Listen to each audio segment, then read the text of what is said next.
Hello दोस्तों, आप सभी का स्वागत है आपके अपने YouTube चैनल बूस्टर नॉलेज पर।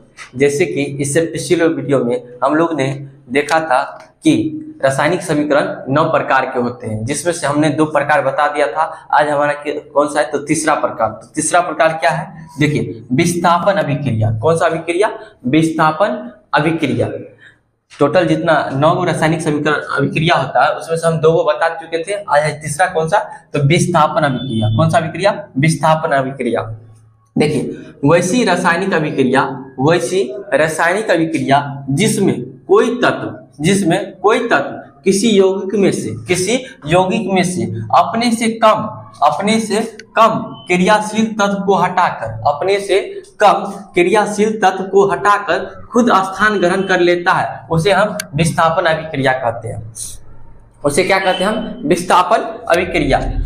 वैसी रासायनिक अभिक्रिया जिसमें कोई तत्व किसी यौगिक में से अपने से कम क्रियाशील तत्व को हटाकर खुद स्थान ग्रहण कर लेता है, उसे हम विस्थापन अभिक्रिया कहते हैं। जैसे जब कॉपर सल्फेट के जलीय विलयन में लोहे के टुकड़े को डाला जाता है, तो लोहा विलयन से कॉपर को हटाकर, लोहा क्या करता है? विलयन से कॉपर के हटाकर या उसी को विस्थापित कर फेरस सल्फेट बनाता है। क्या बनाता है? Ferrous sulphate. जैसे CuSO4 copper sulphate plus Fe, जिसको लोहा या आयरन कहते हैं, Fe।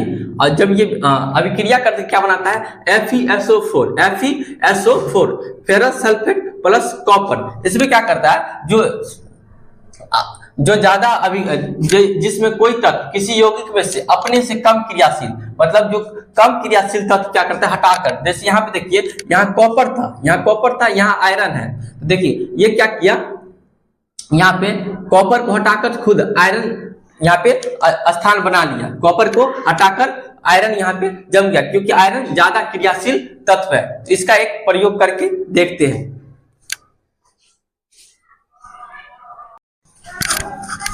देखिए, यहाँ विस्थापन अभिक्रिया का प्रयोग देखते हैं। तो देखिए प्रयोग में क्या है कि प्रयोग विधि, एक परख नली में थोड़ा सा कॉपर, ये देखिए इसको कहते हैं परख नली, ये दिख रहा है, इसको कहते हैं परख नली। एक परख नली में थोड़ा सा कॉपर का जलीय विलयन, ये जो देखिए ये क्या है? कॉपर। ये किसका? तो सल्फेट में कॉपर सल्फेट का जलीय विलयन। इसमें किसका जलीय विलयन? तो कॉपर सल्फेट का जलीय विलयन लेकर एक आधार पे ये देखिए, ये आधार पर लगे स्टेन के सहारे, ये जो स्टेन दिख रहा है, ये स्टेन है, के सहारे परख नली को पकड़ के रखता है। ये देखिए, ये पकड़ के रखा है, परख नली को पकड़ के रखता है, पकड़ के सहारा देता है, जिससे वो खड़ा रहता है, खड़ा रहे। कॉपर सल्फेट का रंग नीला होता है। अब लोहे के कील को देखिए, यहाँ पे ये जो देख रहे हैं, यहाँ लोहे के कील को धागे से बांधकर परख नली में रखे कॉपर सल्फेट के जलीय विलयन में डुबो कर लटका देते हैं। यहाँ देखिए, ये जो धागे के सहारे यहाँ से जो कील है उसको क्या कहते हैं? जो परख नली में कॉपर सल्फेट का जलीय विलयन डाला है, उसको धागे के सहारे लटका कर उसमें डुबो देते हैं, मतलब उसमें लटका देते हैं। बांध कर रख में कॉपर सल्फेट के जलीय विलयन में डुबो कर लटका देते हैं। 20 से 25 मिनट के पश्चात हम देखते हैं कि विलयन का नीला रंग धीरे धीरे गायब होने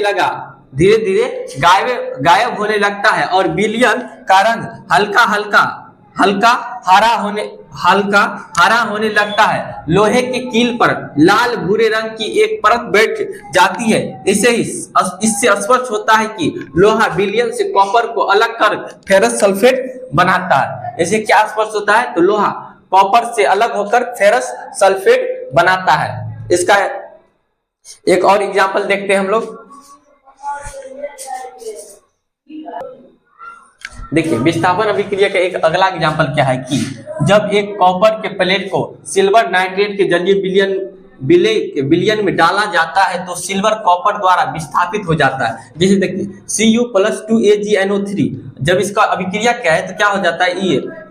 ये जो है AgNO3 ये अभी हट के क्या बनता है, कॉपर CuNO3 2 + 2 Ag अलग हो जाता है। ये विस्थापन अभिक्रिया का उदाहरण है।